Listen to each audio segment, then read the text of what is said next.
Hi, everybody. My name is Bonnie Allen, and I am a grateful member of Al-Anon. You are a brave group to be sitting this much longer. I just want to say thank you so much for inviting me. I just feel it's always an honor to be asked to speak, but to be asked to speak at an Al-Anon convention for me is like really special. It's like really being accepted by your peers, you know, like your own kind sort of want you. And that's really nice. It's really nice. And it's so wonderful to be at an Al-Anon convention. And, you know, all states do not have their own conventions of Al-Anon, you know. So you should be very proud that you have it, you know. I loved our speakers. I identified with both of them. And I, too, have a dynamic, charismatic, alcoholic like Scott at home in Vancouver, and that's why I need to constantly keep coming to Al-Anon. Even with long-term sobriety, it has never been dull. It is never dull. And, you know, we meet these guys, and, you know, they're in the fast lane, and we spent all of our time, I did anyway, trying to get them in the slow lane. And, you know, finally, you just accept there's just no way. They are in the fast lane. That's how they go, and I don't have to be on the ride all the time is what I found out. So anyway, I love Al-Anon. I really do. I was identifying also with Scott. You know, when he was said that the alcohol wasn't his problem. He thought the alcohol wasn't his problem. It was his solution. And for me, the alcoholic wasn't my problem. He, too, was my solution. I really, you know, when I came from an alcoholic home, I was born and raised in Cleveland, Ohio, in a normal alcoholic home. And my father owned a bar, and my mother was the crazy one. And, you know, he was fine. He got drunk. He smashed up cars. He did those sort of things. I sort of knew that. But what was her problem? You know, what was her problem? And anyway, I just knew that, you know, I've always, all those feelings that we were come up with an alcoholic home, I just knew when I met my husband, Sean. You know, he was charming, he was the life of the party, and I look at all the people that I had dated, you know, when I went through my little inventory, and I was always, always attracted to charm. And what it really is, and not charm that I'm attracted to, it's neuroses. It's really what I'm attracted to. They had to be neurotic enough. And, you know, like Scott's if, you know, anybody was around my husband, any healthy person would have just been running fast. But I was like, I was right there. And the day I met him, I was in New York City. I was this little Polish girl from Cleveland. Suddenly I was in New York. I was a dancer living a dream beyond anything I had imagined. And I met this tall, charming Irishman who was so adorable. And I just knew, you know, it's that moment when you recognize potential, right? We all see that. I just knew with a little work, he just needed someone to direct him a little bit. A little work, he'd be perfect.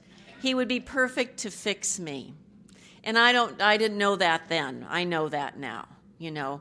Basically, I think, you know, when we got together, it was sort of his strengths and my weaknesses. Sort of the two of us put together made one sort of halfway adult. That's really what it was. I thought, you know, where he's weak, I'm strong, and vice versa. And what a sick way to start a relationship. Truly sick way.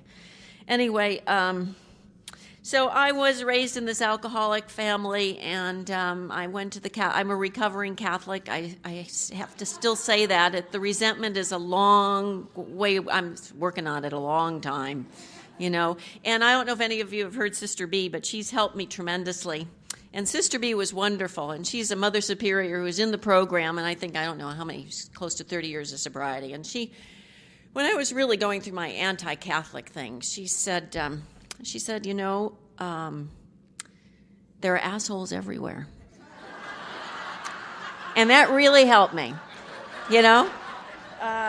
But she said, you know, there are assholes in the Catholic Church. There are assholes in the Protestant Church. There are assholes in the Jewish faith. And she said there are even assholes in AA. That's what she said. But anyway, I don't know. It helped me. It helped me. That's all I can say. You hear the answers of what you need to hear here. So I was this poor little, scared little Catholic girl raised in a really Polish Catholic home. You know, my husband's Irish Catholic.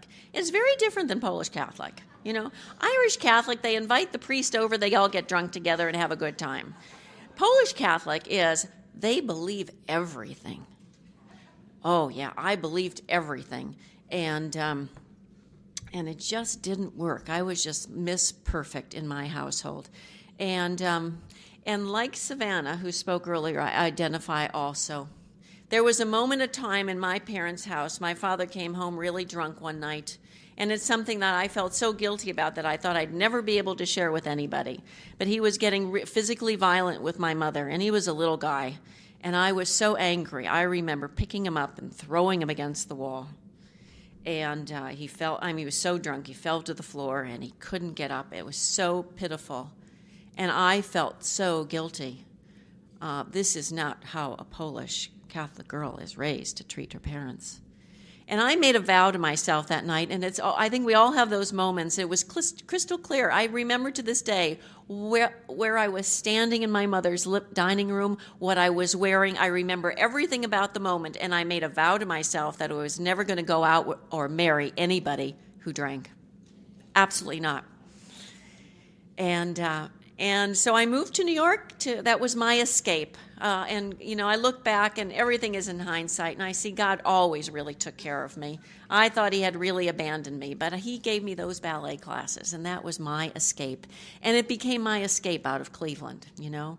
And so I told my parents I'm moving to New York, and I'm going for a couple of months, and they gave me $50, and I packed my bags, and I thought, I am leaving my problems behind me. My mother, more my mother than my father, tell you the truth. The Catholic Church, those nuns, Cleveland. You know, if you came from Cleveland, you'd have my problems too. And anyway, little did I know is that I packed my bag and took all my problems with me to New York. And as I said, I met this. What I did is I found a drunk of my very own. And you know, we got together with Sean, and he drank. And that vow that I remember so vividly, I just knew that life with me would be so wonderful. That I would love him. All this guy needed was some love, a little direction, someone to take care of him, and he would be okay. And the drinking would go away. You know, he just needed someone to love him. And so that became my obsession. You know, they say that the alcoholic gets obsessed with the alcohol. Well, we get obsessed with the alcoholic. That's my obsession. And, you know, there was a wonderful AA speaker years ago I heard, and he used to talk about, you know, when the social drinker becomes the alcoholic, when they cross that invisible line. And he sort of did an analogy to a cucumber, you know. And you take a cucumber and you put it in the pickling juice, and at what point does it stop being a cucumber and become a pickle? You know? I don't know. But the interesting thing is, once a pickle, always a pickle. Never a cucumber again. And so once an alcoholic, always an alcoholic. But for me, I don't know when I crossed that line. When I became, I don't know, just a crazy person, I think. You know, it's really easy to explain a drunk, but how do you explain us? Huh? We just come off crazy, right? And so I don't know at what point Sean just became my obsession. We got a job in a show. We were traveling. We did Broadway shows. And the last show we did was Coco with Katharine Hepburn. And we got married. We traveled all around. Our last stop was Los Angeles, and we got married there. And I thought, now it's time that, you know, we should settle down. We've sold our wild oats, and it's time to become responsible and grown up and a mature married couple. And what happened is I settled down, but he didn't, is what really happened. And I used to drink too, you know. My husband used to say I used to be a 10 martini, what the hell girl, you know. But unlike the alcoholic, do you see what I'm like now? After a few martinis, I'm not much different. I really don't, you know, I'm maybe a little more sleepy. Now, you don't have to, when my husband drinks, he doesn't have to announce that he's been drinking. You know he's been drinking. And, you know, we laughed today because some of us Al-Anons get together and have a party occasionally. I don't know about you. And maybe somebody brings a bottle of wine. So, you know, like my husband laughs. The 10 of us maybe split a bottle of wine. And then there's some left over, right? Always. And, you know, we'll say, oh, you take it home. And somebody says, oh, I'll take it home. You know, and as she walks out the door, we think, uh-huh. Maybe she's in the wrong program. Do you love it? Anyway, so we got together. And I thought life would be wonderful. And you know, I look back, I never danced again. There wasn't much work in Los Angeles in those days for dancers. It was still all done out of New York. That was 1971. Times were a bit different. And I look back now, and it took me a long time in the program even, to realize and to grieve. I had loved dancing. I had a natural talent for it. I had a career that was going great. And you know, I quit it. My dreams did come true, and alcoholism took it away because I quit it in a New York minute. Sean said, let's stay in LA. Whatever he wanted, I wanted. I never danced again. And I look back now, I never gave it a moment of thought. Is this something I would like to do? Is this in my best interest? No. That was the end of my dancing. Never danced again. Been a really sore spot for a long time, taken a long time to heal. Long time before I'd even look at it, you know. And I couldn't blame him. You know, when I came to the program, I blamed him for everything. And it was, you know, we lived in this house in the Hollywood Hills, and it had no foundation, it had no heat. It looked very much like our marriage. It looked cute on the outside, but there was no foundation. Nothing was standing up, I'll tell you. And that's what it was like. It was like crazy. You know, it's that whole thing of not knowing what the problem is and constantly trying to fix it. You know, lots of people say, oh, you know, I hear an Al-Anon. You know, my family, there was no alcohol in my family, so when I married the alcoholic, I had no idea what I was marrying. I had no idea what I was getting into. I was born into it. Alcoholism just tramps through my family. And you know, I had no idea that's what I was dealing with until the day I walked into Al-Anon. My story is not particularly glamorous, eventful. My husband didn't go to jail. He didn't get arrested. Mine was just the quiet insanity of day to day, living with an alcoholic and trying to fix it. You know, that whole thing of believing what the alcoholic tells you. I believed everything he told me. I think if anything is really affected is my perception, that I really to this day doubt what I see. And I learned that at home. You know, my father would be dropped off in the police car. And the next day, nobody said anything. And it was like, was there really a police car there last night? You know? And I took that well into my marriage because it would be the two of us up in this Hollywood Hills house because not many people were talking to us. The only friend we had were Sean's drinking buddies. But the two of us would be there, and Sean would drink a bottle of wine. And I would say, Sean, you drank that whole bottle of wine. And he would say, I did not. And I, in my really clear thinking, would think, well, who did? I know I didn't drink it. Who is the crazy one, huh? Absolutely. Now, it never occurred to me that my husband should get a job. I don't know where my head is, but I had a lot of jobs. And I was trained to do nothing but dance, so I lied my way. And I got lots of jobs in those days as a secretary. That's about all. I could lie about it. But my lies eventually caught up with me because I couldn't type. I couldn't take shorthand. I was always on the phone checking up on my husband, like, what are you doing now? Are you drinking? How much are you drinking? You know, when I didn't know how to file something, I just threw it away. And I had a very busy mind. I don't know about you. Who could remember where you put anything, you know?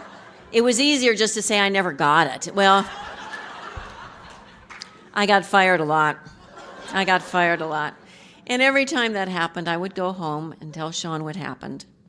And he would pull out the LA want ads and look for other jobs for me to go on.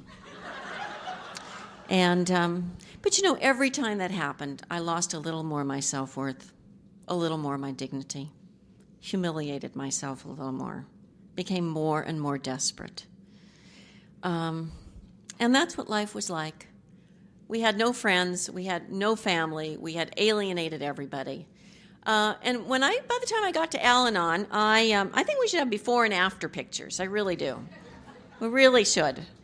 We should have a little photo when we come in, you know. That would really freak the newcomers out. But, because I'll tell you, I don't look anything the way I looked. I don't think anything about me is the same on the outside or on the inside, thank God. But when I went to my first Al-Anon meeting, I used to wear these like muumuus, you know, in those days, these long, I call them shmatas, these long muumuus. I had a babushka that I wore. They didn't know I had hair for the first 6 months in Al-Anon, you know. And my nails were picked to the quick, and you didn't know I had dimples because there was nothing funny and there was nothing to smile about. And I was just plain mean. I was just mean. And I think I drove a beat-up Volkswagen. I looked like the drunk, tell you the truth. And my husband, he went to his first AA meeting, you know, and he had a nice sports jacket. He always wore a sports jacket because his father was a drunk, and he thought if he wore a sports jacket, you weren't a drunk. So he was always in a sports jacket. But anyway, he was in a sports jacket and went to his first meeting in his Mercedes, you know. Now, it was a Mercedes. He used to say if he owned a Mercedes, he wouldn't have to drink, right? So we had this Mercedes. But let me clarify you. He liked classic cars. It wasn't a classic Mercedes. It was just an old Mercedes. That's all it was. But anyway, and he was just fine because he was mellow, because he was loaded all the time. You know, if you looked at us as a couple, you would have said I was the one with the problem, you know, because I was the one that was always angry, yelling and screaming, carrying on. And he used to say, Bonnie, would you just have a glass of wine and a Valium? Just chill, you know. But, you know, the wine and the Valium just didn't work for me, you know. And I think, you know, I think when faced with the problem, the Al-Anon and the alcoholic personality are very clear. When he's faced with the problem, even to this day, and we're talking long time sobriety, he just likes to run. That's his first impulse. Now, if you're an Al-Anon like I am, when faced with the problem, I grab it by the throat and wrestle it to the ground. I want a solution, and I want it now, and this is what we should do. Like, let's just hop to it here, you know? And there's my way and the wrong way, you know?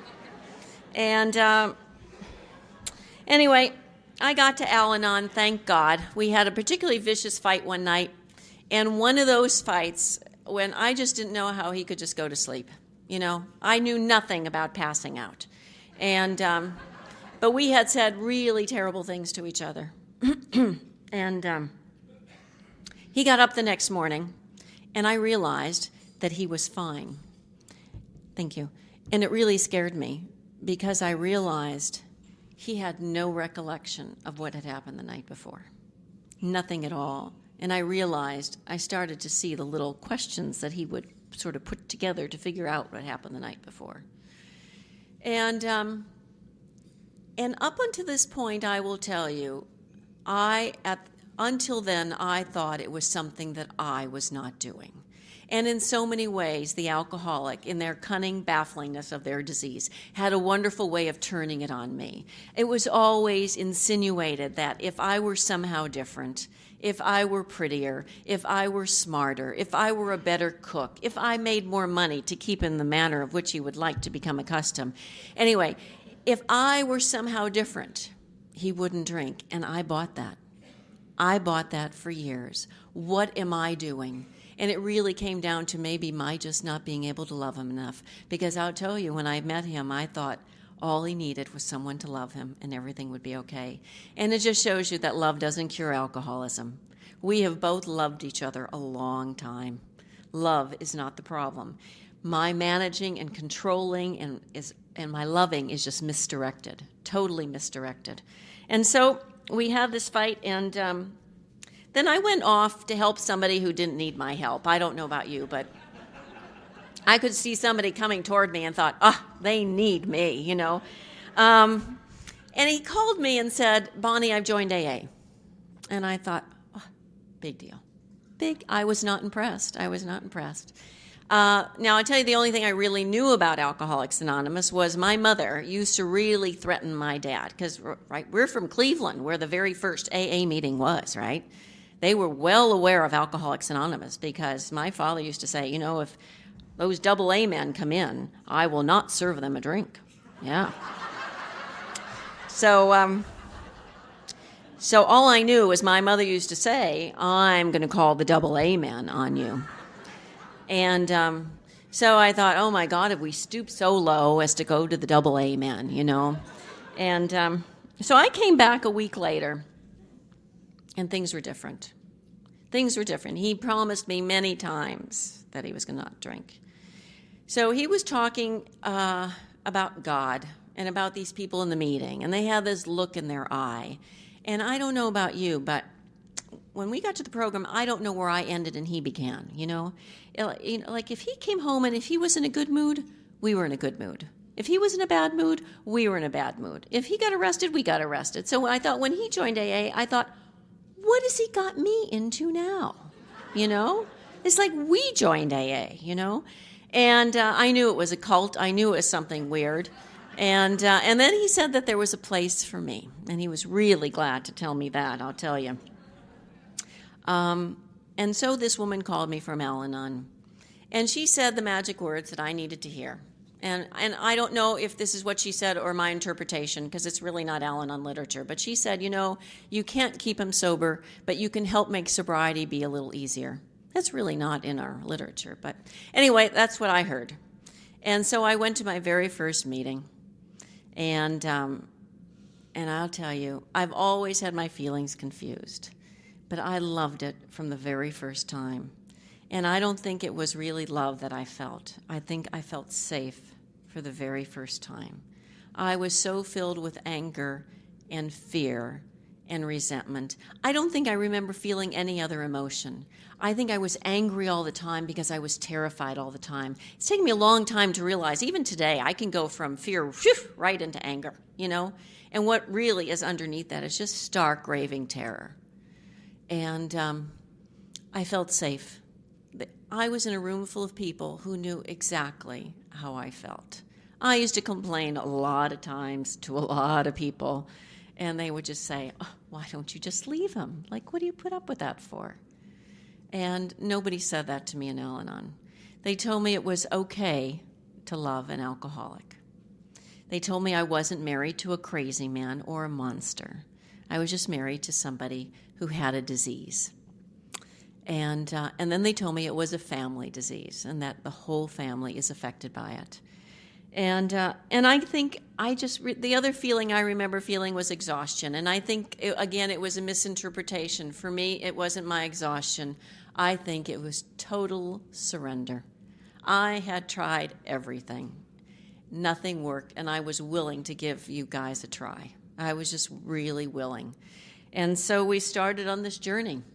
And it has been a journey, and it's been an incredible journey. It's been an incredible journey to find out that, God, so many things. Where do you find out? After 29 years in the program, I never thought I'd be here this long, let me tell you. I think I've found out who I am, found my voice. I identify with Scott. Those alcoholic personalities are so dynamic and wonderful. And it was so easy for me to hide behind that for a long time. I could just hide behind my husband, too, and just let him, talk for me, everything for me. I didn't know anything about myself. And Al-Anon started finding out who I am and what made me tick. And I'll tell you the other thing. I wanted to leave. I thought, he's an AA, I'm an Al-Anon, and there's just way too much damage. This is beyond repair. And I was told not to make any emotional decisions for the first 6 months in Al-Anon. And he was told not to make any emotional decisions for the first year. And I'm really glad I followed those suggestions. And if you don't have a sponsor, I couldn't not have done it without a sponsor, even though she had some really stupid suggestions she made to me. Some really stupid ones. She told me also, she said that first year, because I thought, okay, now he's sober now. I want him to really shape up. Now I've got expectations. I want Prince Charming. And he's 6 months sober, and I said, he is not Prince Charming, And she said, you are not Snow White. And it was so, I was so focused on him. I don't know about you. For me to put my eyes on myself and see my part of the problem. I used to blame my husband for that awful house in the Hollywood Hills for like 3 years. We were in the program 3 years, and I hated that house, absolutely hated it. And I blamed him constantly. Finally, my sponsor said, didn't you have to put your name on that deed? Well, I forgot all about that. And I started looking at all of those things and how I participated in the insanity. And I'm the sober one, and I'll tell you, my solutions are worse than my problems because I always wanted a quick fix. And so nothing changed that first year. A lot changed, but nothing changed. I started working the steps. The recovery is in the steps. It's not just sitting in an Al-Anon room. It's not just sitting in a meeting. You got to do the work, I was told sitting in a chicken coop doesn't make you a chicken. That I really had to start acting like a chicken, walking like a chicken. I had to start working the steps and start walking the walk. And so when my husband was a year sober, I was still doing everything. I came to Al-Anon, I had 3 jobs, I paid all the bills. I took care of everything, the immediate world. I took care of it all. And loved every minute and hated every minute because I loved being in control and hated the responsibility. But I got all my self-worth, like, Bonnie, how do you do all that? That Al-Anon. Oh, I don't know. I'm just, so wonderful. All of my self-worth came from all of that feedback, And so my sponsor said, it's time, your husband's a year sober now, it's time you turned over some responsibilities back to him. Alcohol is not the only thing that took away his dignity, you did also. Now, again, another stupid little suggestion from my sponsor. I thought, oh, she'll forget about this little question. 3 weeks went by, and I thought, oh, I'm off the hook, Anyway, she came to me about 3 weeks later and said, Bonnie, have you thought of something you're willing to turn over to him? And I said, yes, I've given it a great deal of thought. And there's absolutely nothing that I trust him with. Nothing. And she said, well, and because she said, those other 2 little words, like when you let go, you have to let go completely. So when you turn over this responsibility, you have to let go. So I came up with the laundry, and I turned over the laundry to my husband. And a week went by, and he didn't do the laundry. And 2 weeks went by, and he didn't do the laundry. And I called her and said, these alcoholics, you give them something to do, they don't follow up. I could have told you this. And she said, in AA, they tell the alcoholic, before you take that first drink, call another member of AA. She told me, Bonnie, before you touch that laundry, you pick up and call a member of Al-Anon, and don't touch that laundry. So 3 weeks went by, and that it's now cascading out of the hamper into the hall. I know how your stomach just churns every time you go past it. And I called her and said, we're almost out of everything, and he still hasn't done it. And she said, if I have to give you money for sheets and towels, I will do that. But do not touch the laundry. And I'll tell you, there was nothing clean anywhere, and he finally did the laundry. And it came out terrible, like I knew it would, right? But you know what? An incredible thing happened. An incredible thing. I learned that there was my way, and there's Sean's way, and there's Mary's way, and there's Betty's way. And they're not right or wrong. We all have our ways of doing things. It was the first time I have ever been consistent. There is no consistency in an alcoholic home, let me tell you. It's non-existent. It's the first time I had followed through, because I'll tell you, you don't do it my way, you don't do it fast enough, I take it back and I complain all the time. I do it all. I followed through, and it's the first time I started respecting my husband, and he started respecting me. And that's where we started on our marriage. Al-Anon, I sort of get a little crazy about certain things when they say Al-Anon is for relationships, because Al-Anon is really for me. What my experience has been, as I change and I handle things differently and my behavior is different, then the people around me have to respond differently, and hence the changes happen. I would really like, for a lot of years, my way of changing is to sit my husband down and say, this is what I want you to do. I want you to shape up here. I don't want to do that. I've got a whole list. And, but the change comes from me. Let it begin with me. Let it begin with me. And it's been a journey. It's been a wonderful journey. Finding a higher power. That was a hard one for me, because I didn't really have a higher power. And this program there is no spiritual side to this program. It is a spiritual program. So you've got to find it. The group for a long time was my higher power. I borrowed my sponsor's higher power, because she seemed to have a pretty good one that was working for her. And I had to start looking for God working in my life. And they told me that look for coincidences, because coincidences are little miracles in which God prefers to remain anonymous. And I could find coincidences in my life to say, wow, isn't that weird that happened? Or when we really needed to pay a bill, funny how a check came. Or when I really was feeling bad, and Al-Anon phoned me and we did something. I mean, if I start looking at that, start looking at God actually working in my life, because I thought God had abandoned me, and I had abandoned him. I really did. He just didn't work for me.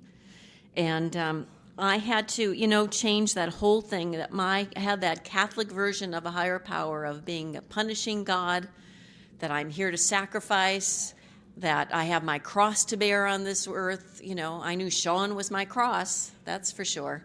And, my reward is later, and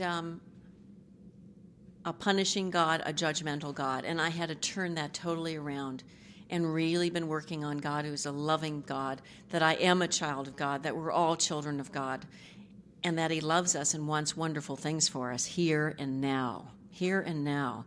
And I have found, working the program, the most abusive thing in my life today is me. It's right between my little ears here. I don't know about you, but I get these negative committees going. I still have committees in my head, and they can just get on this negativity path, and it's as you think, so it will be. I can go into that negative chaos, and for me, it's so familiar, that negative insanity. It's like I was raised with it. My mother is filled with it to this day. My mother's 93 and mean as can be. And there but for the grace of God go I. There but for the grace of God go I. And so I'm working on, there's another Al-Anon. God, I learned from everybody in the program. And she said to Winnie, she's long gone, but she was a wonderful Al-Anon in California. And she said, put a sign on your mirror, and it said, you are looking at the problem. And that is me. I am my own problem. I can't blame anybody else. It always really comes back to me. I'd like to blame a lot of people, but it really comes back to me. I had to start making amends and start working these steps. And I've got to tell you one thing about my mom. Anyway, I was grateful about California. California was, I hated it when I was there, but I found the program there, and the program was just so wonderful and so terrific for me. I guess wherever you find it, it's so special. 15 years ago, we moved up to Canada, and a friend of mine, it's just hard. You've got your support group and your meetings that you've been going to for years and your sponsor, and suddenly you're leaving. And I immediately found an Al-Anon up there and called and got to a meeting. But they gave me some very good advice, those Al-Anons in Southern California. They said, just remember that there's a meeting, they said, in Chicago. And I don't know if this is true or not, but that's what Bob Lahan told me. He said, there's a meeting in Chicago called We Don't Care How You Do It in Southern California. And it was great advice, because I'll tell you, they do not do it the way we do it in Southern California and Canada. But they brought something really special for me. It was really another opportunity for me to grow, I have to tell you about my mom, because that is, I don't want any of you to leave before your miracles happen. My life is filled with so many miracles, I don't even know which ones even to begin to share with you. But my mom is a big one for me, because I hated my mother. I don't ever remember getting along with my mother. I blame my mother for everything. I left Cleveland because of my mother. Really because of my mother, not even because of my father. My mother is angry all the time. She yells and screams all the time. And everything is a secret in our house. Everything is a secret in our house. To this day, it's a secret. And I will tell you, by the time I fought with every fiber of my being, not to be like my mother. And by the time I walked into the doors of Al-Anon, I was a carbon copy of her. I was mean. I was nasty. The rage was just right under my skin. I remember every day I used to get up and say, Bonnie, I'm not going to act like this anymore. I'm not going to fly off the handle and just go in rages. I had a dog. I would just pick him up and fling him against the wall, pick him up and fling him against the wall. I'm so grateful I didn't have children during the drinking years. And every day I said, I'm not going to do that. And a Cheerio would hit the floor, and I'd be off and running. I was totally out of control. And that's what my mother was like, and I was a carbon copy of her. And I started working these steps, and the steps told me that I had to make amends. And I didn't want a relationship with my mother. I just wanted to take care of my side of the street. And I truly believe that we really can't grow up until we forgive our parents. So my mother disowned me when I married my husband, and I was very happy about that. Really glad she was out of my life. But they told me that I had to work on this amends step. So I started. My sponsor suggested I send my mother a card every month. So I found this generic card. It couldn't say anything. Thinking of you. I signed it Bonnie. And I got the first correspondence back from my mother. And it was also a generic card, said thinking of you, and it was signed Mrs. Jessie Lapka. And that's how we began our relationship.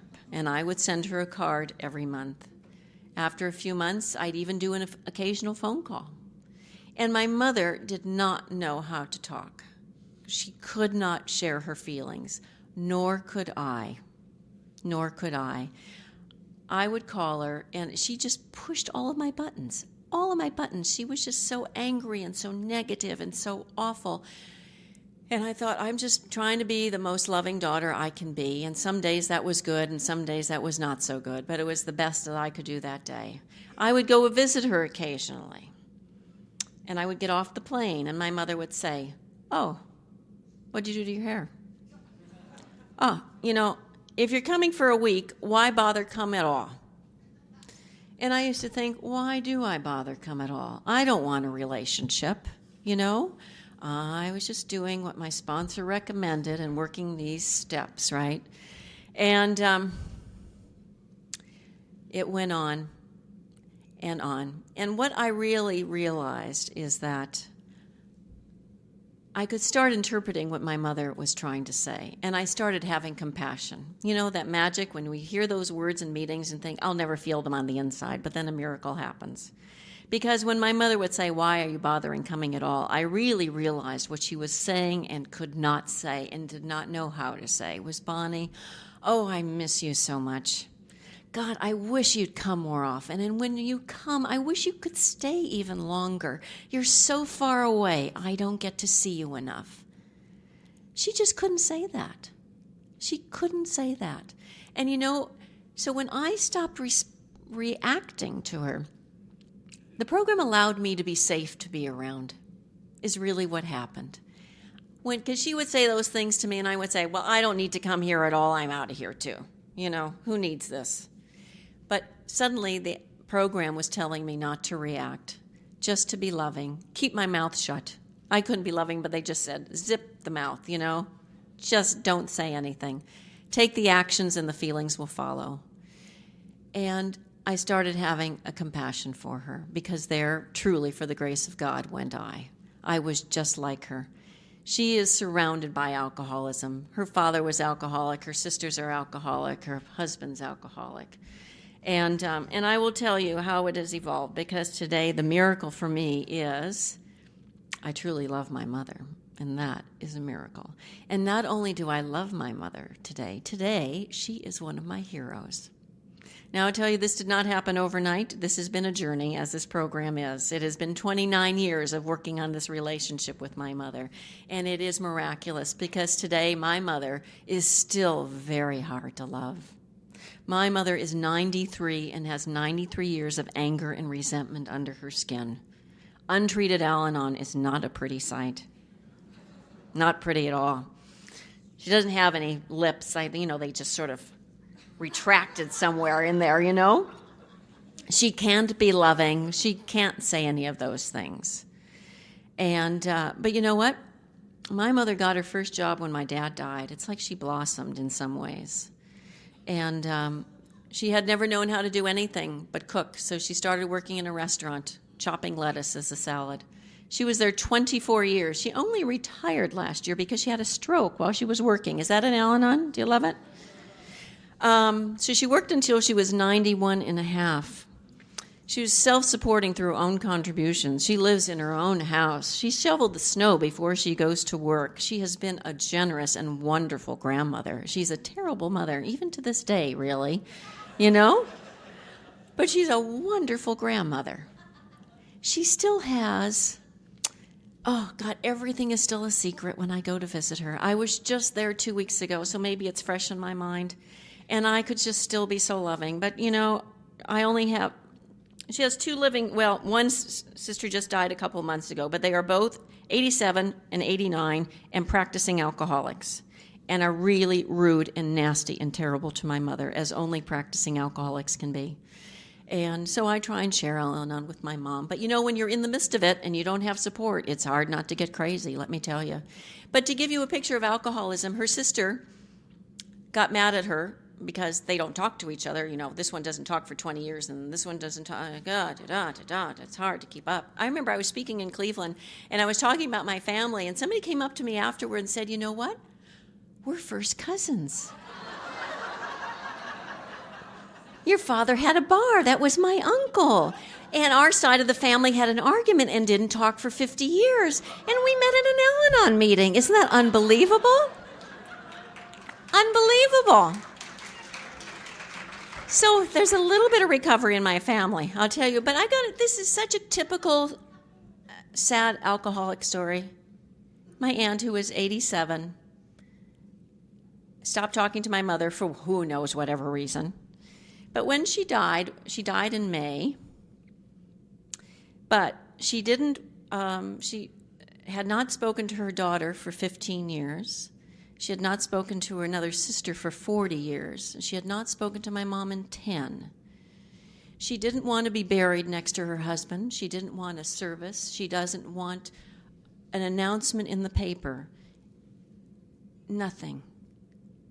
Alcoholism. Really sad. Alcoholism. To carry that insanity even to the death. She wanted her ashes scattered in Akron, not even buried next to her husband. Anyway, really sad. My mother's pretty devastated by that. But now she just has this other sister who's 87 and drinking and making her crazy. But anyway, I was just there and they had an argument, and I don't think they'll speak again. So anyway, alcoholism continues in my family. It does. And all I can do is be the best daughter I can be for that day. And my mother and I have a wonderful relationship today. I don't tell her very much. I can't. She's still not really safe to be around, you know. I have a wonderful daughter who's 21, and I was 8 years in this program when she was born, and she's just adorable. And I don't, you know, she's out there living life, let me tell you, and she'll either be a drunk or marry a drunk. I don't know. She likes to party hardy. She does. And the gift is that she knows where to go in this program. She was down in Los Angeles living, I'll just tell you quickly. She went to school for a couple years down there, and she called one day and said, "Oh, Mom," she was in tears. She said, "I am so afraid. I don't know what I'm doing here." And, you know, and I hang up the phone, and I said, "Sean, it's just so hard not to, you know, I go on that roller coaster. I go on everybody's roller still. I still can get there. You know, I'm still a banana cake one day." And he said, "But, you know, we've taught her to share her feelings." And that's what she was doing. So, you know, it's good. I never had anybody that I could even just say I'm afraid, you know. So anyway, she called, and she was in tears, and she said, "You know, Mom, I want to go to a meeting." She said, "I just need to be around program people." And I thought, now she chose to go to an AA meeting, which I found was interesting. But anyway, I don't care. Who cares? We got in touch with a friend, and she went to a meeting. And she called that night and said, "I feel so much better." Now, she hasn't gone since. But you know what? She knows where to go. When she decides to go, if and when, she knows where to go. And my responsibility, and I hope all of our responsibility, is we have got to have this program here for our children and our children's children. I am finding, I guess maybe at my age and having a 21-year-old, I see how important it is. We need to keep working this program, to keep Al-Anon, to keep being of service. I want it the way it was when I came here. They loved me unconditionally. They gave me the tools. They were there to love me when I couldn't love myself. We need to do that. I want it there for my daughter. I want it there for my daughter's daughters and the children. And we need it. We just need it for each other. And it's, you know, I was talking to Sandy. It's just the demographics of Al-Anon are changing. I don't know. When I was new in Al-Anon, it was like everybody seemed to be married and have, you know, alcoholic spouses. Majority. We're talking 29 years ago, too. Today, I look around my meeting. I have a good-sized meeting, 40 or 50 people. 2 of us are married to alcoholics.